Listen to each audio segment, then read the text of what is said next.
The financial crisis which struck the United States and the world in September and October 2008 was in fact a world derivatives panic. This panic marked the first phase of a world economic depression caused by derivative speculation. The second phase of this depression can also be attributed in large part to derivatives, since derivatives are the main tool being used in the speculative attacks on Greece, Spain, Portugal, Italy, Ireland, and other nations, building up towards a chaotic collapse of the euro.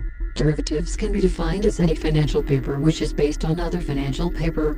In other words, they are financial instruments whose value depends upon, or is derived from the value of other financial instruments.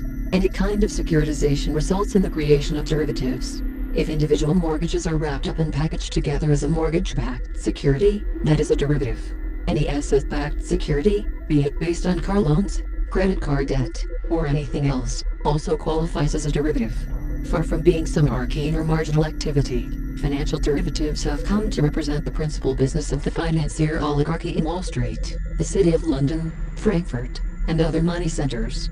A concerted effort has been made by politicians and the news media to hide and camouflage the central role played by derivative speculation in the economic disasters of recent years. Journalists and public relations types have done everything possible to avoid even mentioning derivatives, coining phrases like toxic assets, exotic instruments, and most notably troubled assets. The reactionary legend is that the crisis was caused by poor people taking out subprime mortgages and then defaulting, bringing down the entire Anglo-American banking system and triggering the bailouts. Either that, or too much government spending was to blame. The truth is that the $1.5 trillion in subprime mortgages were dwarfed by the $15 trillion U.S. residential real estate market, to say nothing of the $1.5 trillion world derivatives bubble.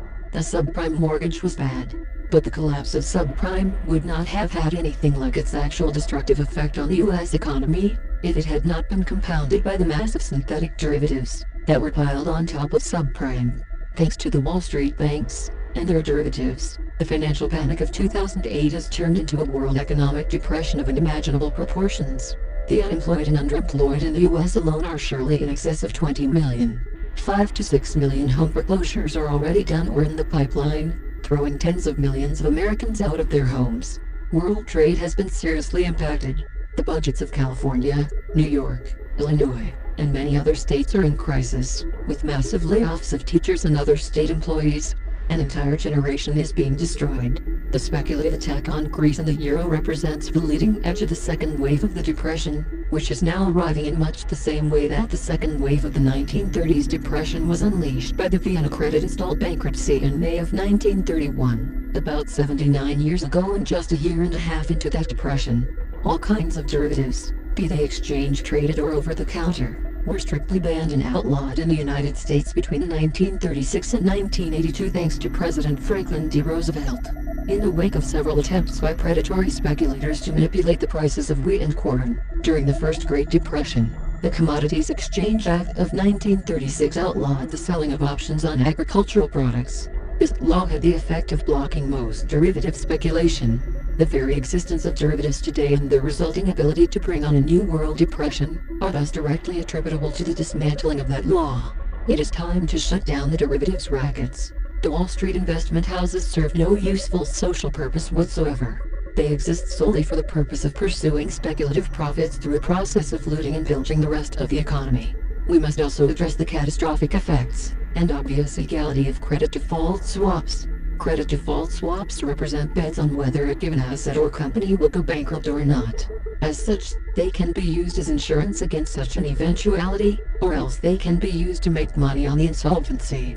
CDS are therefore a form of insurance, but they are issued by counterparties who have not registered as insurance companies, and who have not met the legal and capital requirements which are necessary to function as an insurance company. It ought therefore to be clear that CDS have been totally illegal all along, and have flourished only because of an outrageous failure by state insurance regulators to enforce applicable laws against the privileged class of financiers.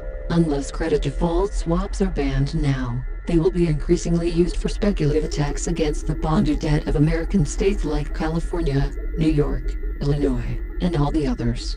Before long, credit default swaps will be used by international speculators to attack the value and integrity of United States Treasury securities, threatening the country with a calamity of national bankruptcy. If the United States fails to shut down credit default swaps with timely legislation now, they will be used to help destroy the United States and human civilization in general.